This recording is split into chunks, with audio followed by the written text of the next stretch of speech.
Hey, welcome to the next instalment of No Frills Teaching, Success Guaranteed or Your Money Back. This is the third and final section of Easy Trot by Roald Dahl and illustrated by Quentin Blake. Let's carry on. Mr. Hoppy popped his head out of the foliage and called out, "Good evening, Mr. Silver. Mrs. Silver, how's Alfie tonight?" "Oh, he's lovely," Mrs. Silver said, looking up and beaming, "and he's developing such an appetite. I've never seen him eat like this before. It must be the magic words." "You never know," Mr. Hoppy said darkly. "You never know." Mr. Hoppy waited 7 whole days before he made his next move. On the afternoon of the 7th day, when Mrs. Silver was at work, he lifted tortoise number 2 from the balcony below and brought it into his living room. Number 2 had weighed exactly 15 ounces. He must now find one that weighed exactly 17 ounces, 2 ounces more. From his enormous collection, he easily found the 17-ounce tortoise, and once again he made sure the shells matched in colour. Then he lowered tortoise number 3 onto Mrs. Silver's balcony. As you will have guessed by now, Mr. Hoppy's secret was a very simple one. If a creature grows slowly enough, I mean very, very slowly indeed, then you'll never notice that it's grown at all, especially if you see it every day. It's the same with children. They're actually growing taller every week, but their mothers never notice it until they've grown out of their clothes. Slowly does it, Mr. Hoppy told himself. Don't hurry it. So this is how things went over the next 8 weeks. In the beginning, Alfie, weight 13 ounces. End of first week, tortoise number 2. Weight 15 ounces. End of second week, tortoise number 3, weight 17 ounces. End of third week, tortoise number 4, weight 19 ounces. End of fourth week, tortoise number 5, weight 21 ounces. End of fifth week, tortoise number 6, weight 23 ounces.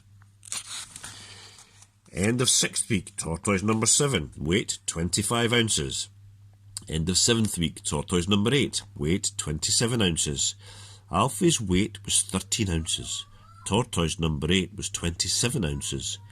Very slowly, over 7 weeks, Mrs. Silver's pet had more than doubled in size, and the good lady hadn't noticed a thing. Even to Mr. Hoppy, peering down over his railing, tortoise number 8 looked pretty big. It was amazing that Mrs. Silver had hardly noticed anything at all during the great operation.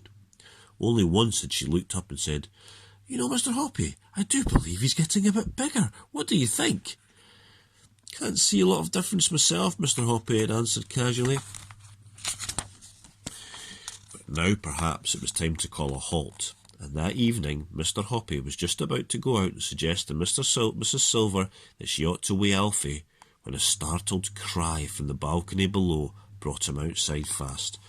"Look," Mrs. Silver was shouting, "Alfie's too big to get through the door of his little house. He must have grown enormously." "Weigh him," Mr. Hoppy ordered. "Take him and weigh him quick." Mrs. Silver did just that, and in half a minute she was back holding the tortoise in both hands and waving it above her head and shouting, "Guess what, Mr. Hoppy, guess what? He weighs 27 ounces. He's twice as big as he was before." "Oh, you darling," she cried, stroking the tortoise. "Oh, you great big wonderful boy. Just look what clever Mr. Hoppy has done for you." Mr. Hoppy suddenly felt brave. "Mrs. Silver," he said, "do you think I could pop down to your balcony and hold Alfie myself?" "Why, of course you can," Mrs. Silver cried. "Come down at once." Mr. Hoppy rushed down the stairs, and Mrs. Silver opened the door to him. Together they went out on the balcony. "Just look at him," Mrs. Silver said proudly. "Isn't he grand?" "He's a big, good-sized tortoise now," Mr. Hoppy said. "And you did it," Mrs. Silver cried. "You're a miracle man, you are indeed."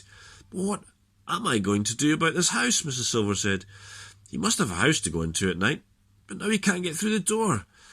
They were standing on the balcony looking at the tortoise, who was trying to push his way into the house, but he was too big.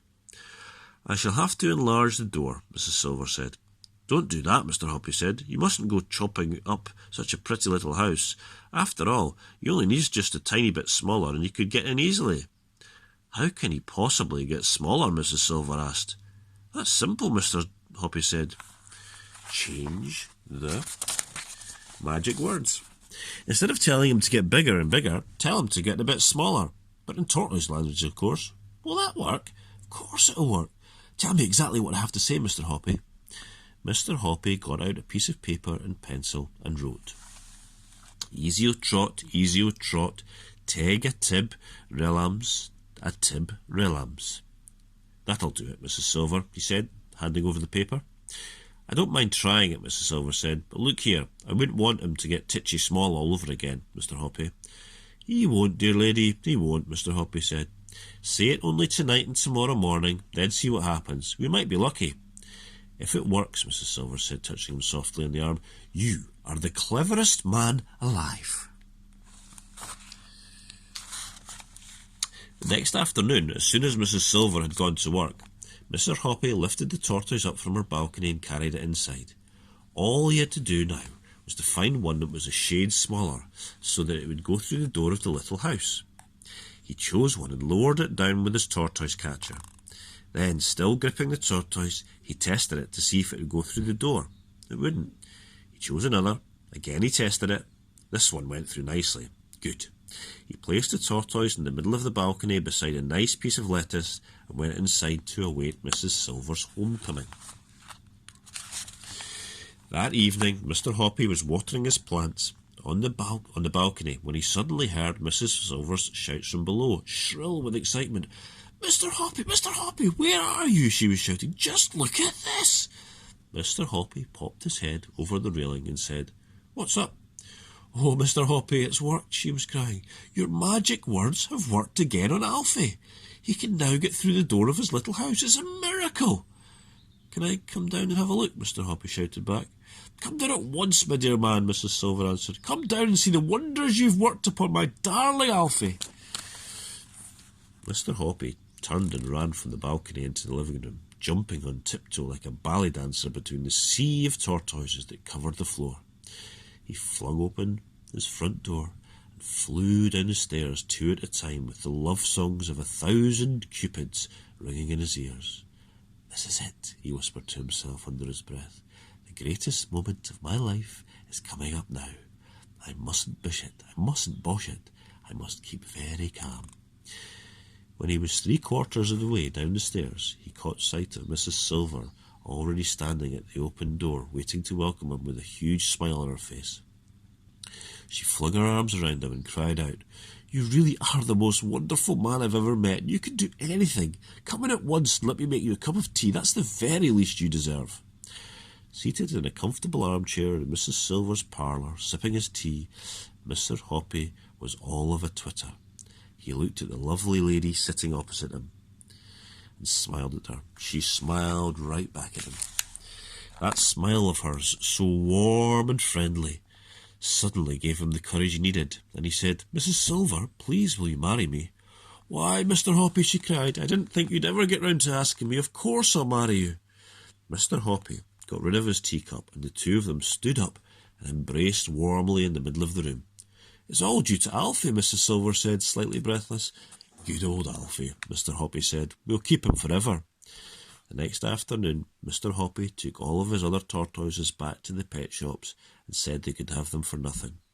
Then he cleaned up his living room, leaving not a leaf or of cabbage, nor a trace of tortoise.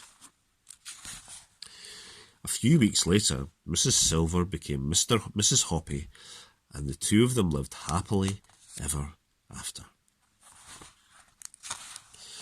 P.S. I expect you're wondering what happened to little Alfie first of all. Well, he was bought a week later from one of the pet shops by a small girl called Roberta Squibb, and he settled down in Roberta's garden. Every day she fed him lettuce and tomato slices and crispy celery, and in the winters he hibernated in a box of dried leaves in a tool shed. That was a long time ago. Roberta has grown up and is now married and has 2 children of her own. She lives in another house, but Alfie is still with her, still a much-loved family pet, and Roberta reckons that by now he must be about 30 years old.